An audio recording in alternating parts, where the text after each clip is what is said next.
ప్రభుత్వం అనేక హామీలు ఇచ్చి విస్మరించిందని బీజేపీ నాయకులు కంది శ్రీనివాసరెడ్డి అన్నారు.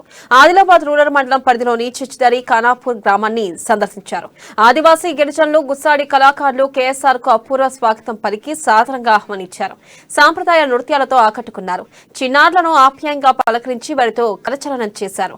రాష్ట్ర ప్రభుత్వం వెనుకబడిన ఆదివాసీ గిరిజనులకు ఎలాంటి సంక్షేమ పథకాలు అందించడం లేదని, స్వయం ఉపాధి కోసం రుణాలు ఇవ్వడం లేదని కంది శ్రీనివాసరెడ్డి అన్నారు. ప్రభుత్వం ఆదివాసులపై ప్రదర్శిస్తున్న నిర్లక్ష్యాన్ని ఎండగట్టారు.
कन्नी श्रीनिवास भाई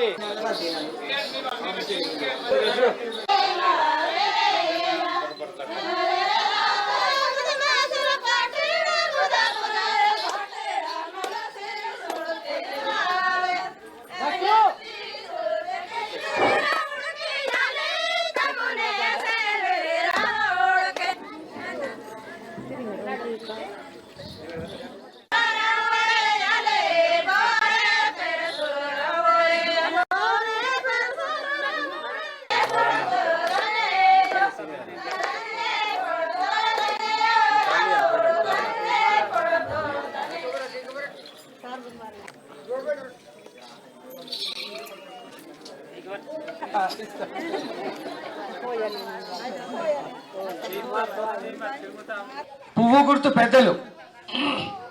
హలో చిన్న.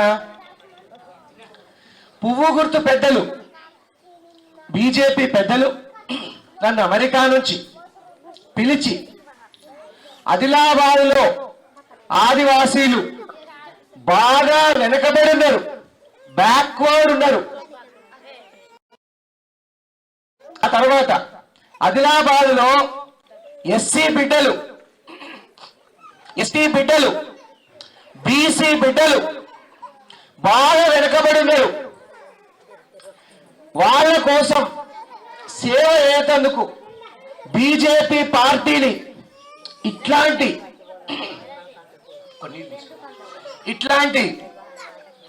చిన్న ఊర్లకి విస్తరించమని, చిన్న ఊర్లకు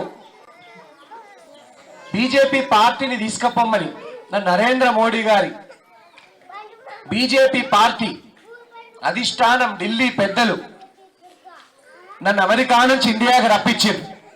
స్కాలర్షిప్లు లాస్ట్ 3 ఏళ్ల నుంచి స్కాలర్షిప్లు వస్తున్నాయా? 3 ఏళ్ల నుంచి వస్తలేవు. 3 ఏళ్ల కిందట వస్తుండే, 3 ఏళ్ల నుంచి వస్తలేవు స్కాలర్షిప్లు. రాలేదు కదా. మళ్ళీ ఈ ఊర్లో గొర్రెలు కొనుక్కుంటందుకు, బర్రెలు కొనుక్కుంటందుకో, ఆటో కొనుక్కుంటందుకో, ట్రాలీ కొనుక్కుంటందుకు ఎవరికైనా లోన్లు లేచినాయా? లోన్లు ఎవరికైనా? చిన్న మీరు చదువుకున్న వాళ్ళు కదా, మీకు ఉద్యోగం దొరకకపోతే ఈ టీఆర్ఎస్ గవర్నమెంట్ ఏం చెప్పింది? నిరుద్యోగ భృతి ఇస్తానది. ఇస్తానదా? అది కూడా ఇయ్యలే. మీకు స్కాలర్షిప్లు ఇయ్యలే, వీళ్ళకి ఇండ్లు ఇయ్యలే.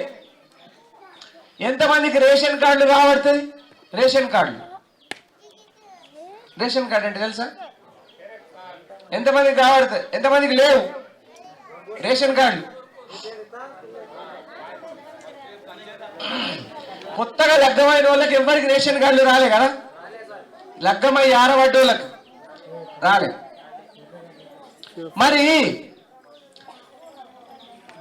రైతు రుణమాఫీ అన్నారు కదా, మీ అందరికి రుణమాఫీ జరిగిందా? 1,00,000 రూపాయలు రుణమాఫీ ఇస్తాడు లేదు. అంటే నేను ఇవన్నీ ఎందుకు చెప్తున్నా అంటే, మీకు ఆదివాసీ బిడ్డలు బాగా ఇమాందారి మంది, బాగా సాదాసీద మంది, మీరు అందుకనే ప్రశ్నిస్తలేరు కాబట్టి